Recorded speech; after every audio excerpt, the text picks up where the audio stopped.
Hello नमस्ते सत श्री अकाल आदाब। मैं संग्राम सिंह आप सभी का फिर से स्वागत करता हूं आरंभ स्टडी में। तो आज इस वीडियो में हम बात करने जा रहे हैं नई शिक्षा नीति 2020 के बारे में, जो न्यू एजुकेशन पॉलिसी अभी हाल ही में कैबिनेट द्वारा अप्रूव की गई है। उसके बारे में हम इसमें देखेंगे क्या कैसे इंपॉर्टेंट प्रोविजंस हैं। इसको हम पढ़ेंगे एमसीक्यू के थ्रू, क्योंकि अभी तक आपने जितने भी वीडियो देखे होंगे सब में वहां पे सिर्फ इसके प्रोविजंस और इसके पर्टिकुलर एस्पेक्ट्स डिटेल में समझाए गए हैं। तो वहां से हमारे लिए क्या महत्वपूर्ण है एग्जाम के रिलेटेड, तो वो सब चीजें हम इसमें डिस्कस करने वाले हैं। हम इसमें देखेंगे कि हायर एजुकेशन के बारे में क्या प्रोविजन है, हम इसमें देखेंगे कि रोजगार से संबंधित क्या है, हम इसमें हम देखेंगे छोटे छोटे बच्चों के लिए क्या प्रोविजंस दिए गए, उनको कैसे क्या पढ़ाया जाएगा। तो ये कैसे एक तरह से गेम चेंजर साबित हो सकता है इंडिया के एजुकेशन रिवॉल्यूशन में।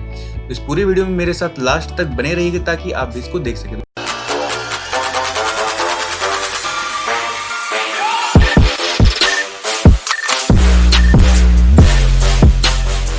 बढ़ते हैं आज के पहले क्वेश्चन के ऊपर। The committee for the national education policy 2020 was formed under whose chairmanship, यानी जो अभी शिक्षा नीति बनी है तो उसको किसकी अध्यक्षता में बनाया गया था। तो अगर हम देखते हैं कोई भी हमें प्रोविजन लाना होता तो किसी न किसी एक कमेटी का गठन कर देते हैं, वो रिकमेंडेशन देती है तो उस रिकमेंडेशन के अनुसार वो करते हैं। तो ये जो कमेटी बनी थी ये किसके अंतर्गत बनी थी, तो doctor K Kasturi Rangan, option B Kiran Bedi, option C M S. Swaminathan या फिर ऑप्शन डी रघुराम राजन। तो इसका सही आंसर है option A doctor K Kasturi रंगन। तो ये जो अभी पर्टिकुलर ड्राफ्ट कमेटी बनी थी तो उसको इन्होंने अपनी रिकमेंडेशन दी थी, तो उसके आधार पर नेशनल एजुकेशन पॉलिसी 2020 के जितने भी प्रोविजंस हैं वो यहाँ पे बनाए गए हैं। तो बढ़ते हैं नेक्स्ट क्वेश्चन के ऊपर। When was the last education policy introduced, यानी अंतिम शिक्षा नीति कब पेश की गई थी। तो ये जो 2020 की इसके पहले आखिरी बार कब आई थी इंडिया में, तो बहुत ही चौंकाने वाली बात है कि इसके पहले कब आई थी वो हम देखेंगे आंसर में। ऑप्शन ए 2002,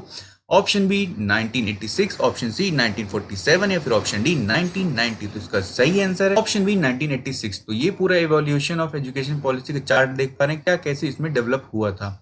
तो इसके पहले 1986 यानी लगभग 34 ईयर बाद अभी इंडिया में एजुकेशन पॉलिसी आई है। तो हम जो अभी जितनी भी एजुकेशन पॉलिसी सारा कुछ पढ़ रहे हैं, ये सोचिए कि 34 साल पहले की चीजें हम उस हिसाब से उस तरह के हिसाब से पढ़ रहे हैं। उसके बाद इंडिया में कितना क्या कुछ हुआ, उसके बाद आज जाके चेंज हो रही है, यानी 2020 में।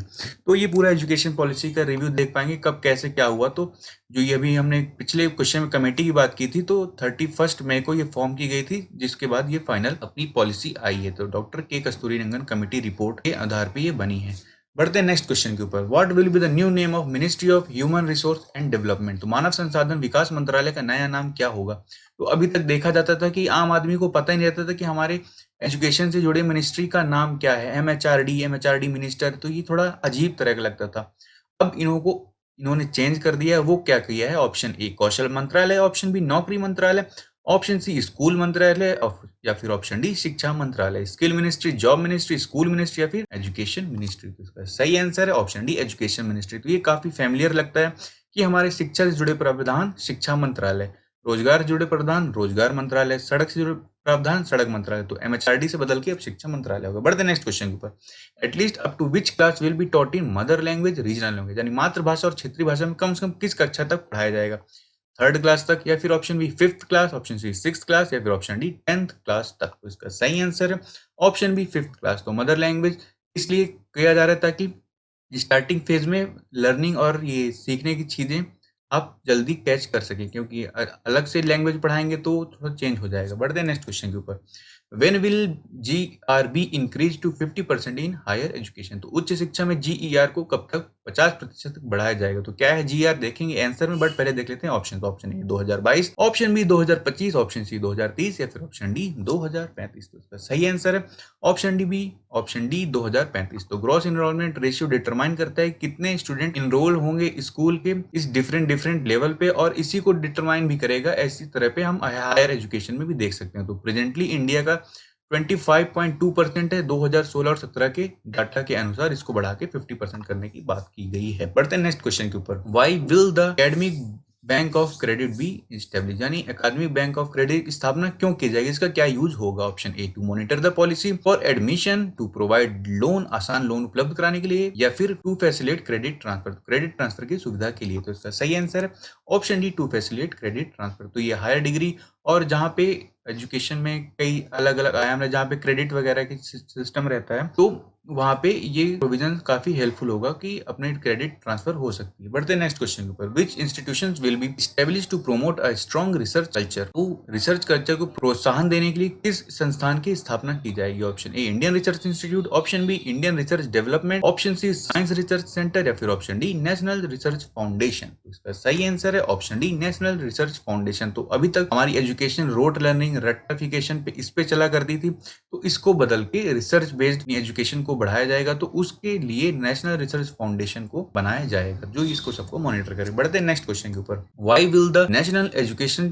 Technology forum be set up. तो इस पूरी पॉलिसी में एक प्रोविजन ये भी है कि नेशनल एजुकेशनल टेक्नोलॉजी फोरम बनाया जाएगा। बना तो देंगे, बस इसका गठन क्यों किया जाएगा? Option A to promote technology, प्रौद्योगिकी को बढ़ावा देने के लिए, option B to reduce the use of technology यानी प्रौद्योगिकी के उपयोग को कम करने के लिए, option C to increase admission को बढ़ाने के लिए, फिर ऑप्शन डी इनमें से कोई नहीं। तो बढ़ते हैं इसके आंसर की ओर, टू प्रोमोट टेक्नोलॉजी यानी प्रौद्योगिकी को बढ़ावा देने के लिए। तो एप्लीकेशन ऑफ टेक्नोलॉजी हम इसमें करेंगे अपने एजुकेशन रिलेटेड फैक्टर में। तो क्या है कि एजुकेशन में टेक्नोलॉजी को कैसे क्या यूज कर सकते हैं जिसके थ्रू अपनी एजुकेशन इंप्रूव हो सकते, तो उसके लिए यहाँ पे फॉर्म किया गया है नेशनल एजुकेशन टेक्नोलॉजी फोरम। बढ़ते हैं नेक्स्ट क्वेश्चन के ऊपर, what will be the new format given by changing the 10+2 structure of the school curriculum. यानी जो स्कूल पाठ्यक्रम 10+2 हम आमतौर पे डिस्कस करते हैं 10+2 होना चाहिए, तो उसको बदल के एक नया स्वरूप क्या दिया जाएगा इस पॉलिसी में प्रोविजन में? Option A 2+5+5+2, option B 5+3+4, option C 5+3+3+4, या फिर इनमें से कोई नहीं। तो इसका सही आंसर है ऑप्शन सी 5+3+3+4। तो ये क्या है 55333? तो ये जो ओल्ड सिस्टम था, तो ये 10 मतलब फर्स्ट से 10 तक एक पर्टिकुलर सेगमेंट था और एक 11-12 को अलग एम्फेसिस दिया जाता था। और प्री स्कूल के बारे में 2 साल यानी आंगनबाड़ी जो भी हुआ करता था, वो एक पहले इतना इसको मैटर नहीं करता था। जो अब नई एजुकेशन पॉलिसी आई उसमें अच्छे से ब्रीफली डिस्क्राइब कर दिया गया। तो जो फर्स्ट और सेकंड को जोड़ दिए गए प्री स्कूल के साथ, तो ये पूरे 5 साल, तो ये 5 हो गया।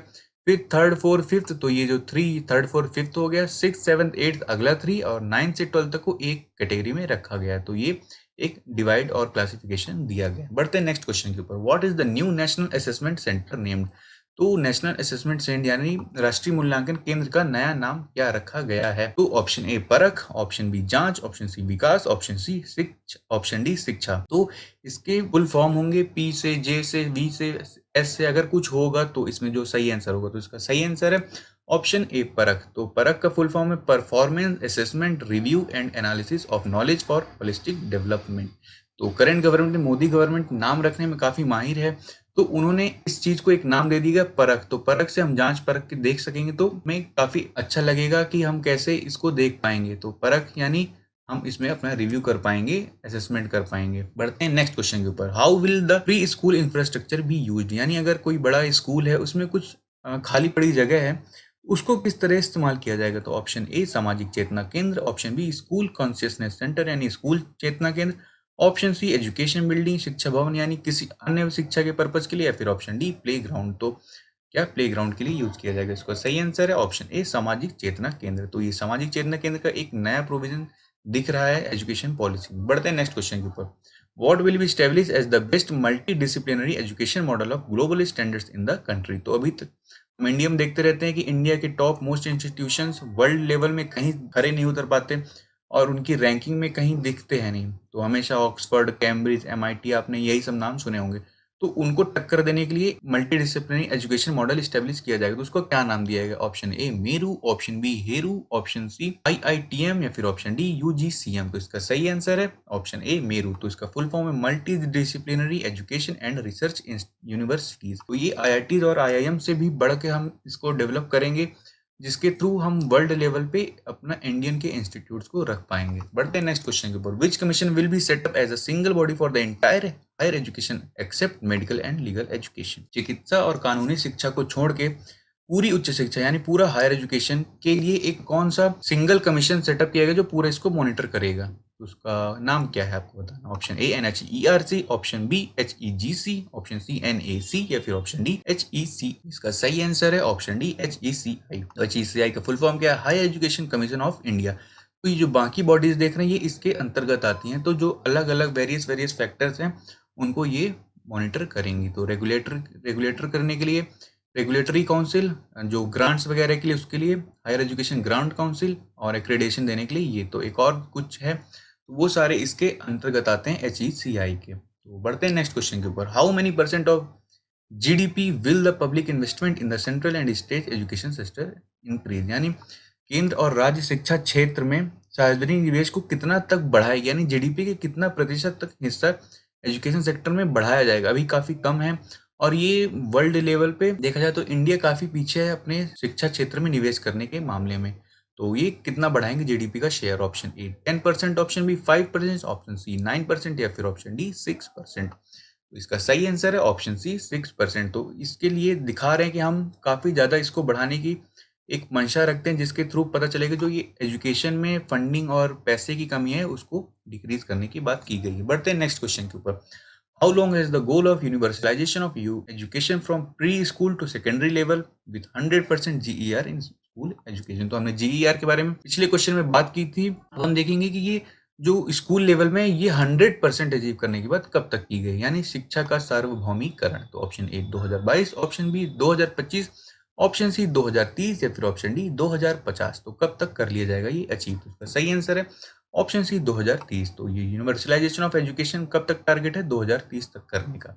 बढ़ते हैं 16th क्वेश्चन के ऊपर। From which class there is provision to start vocational education? तो यानी किस कक्षा से व्यावसायिक शिक्षा शुरू करने का प्रावधान है? तो हमें वोकेशनल एजुकेशन दिया जाएगा पर्टिकुलर एक क्लास से। तो ऑप्शन ए 6th क्लास से, option B 9th class, option C 11th class या फिर ऑप्शन डी 12th क्लास। तो इसका सही आंसर है ऑप्शन ए 6th क्लास। यानी हम देख पाएंगे कि एजुकेशन और वोकेशन इन दोनों को कितना लिंक करके इस पॉलिसी में देखा गया है। जो हम देखते हैं कि हम पढ़ तो लेते हैं बट हमारे लिए स्किल्ड पढ़ाई नहीं होती, हम कुछ और पढ़े रहते हैं, उसका हमें आता नहीं है एप्लीकेशन लगाना, तो उसको इसमें दिखाया गया। तो 6th क्लास से आपको वोकेशनल एजुकेशन की ट्रेनिंग दी जाएगी। तो व्यावसायिक शिक्षा ये है कि जहाँ पे हम लोगों को पहले से प्रिपेयर करते हैं एजुकेशन और स्किल दोनों को साथ में रखते हुए। बढ़ते हैं आज के लास्ट क्वेश्चन यानी क्वेश्चन नंबर 17 के साथ और खत्म हो जाएंगे आज के अपनी शिक्षा नीति से रिलेटेड इंपॉर्टेंट MCQs। तो how many years are there for anganwadi pre school? तो आंगनबाड़ी प्री स्कूल के लिए कितने वर्षों का प्रावधान है? तो ऑप्शन ए 2 साल, ऑप्शन बी 3 साल, ऑप्शन सी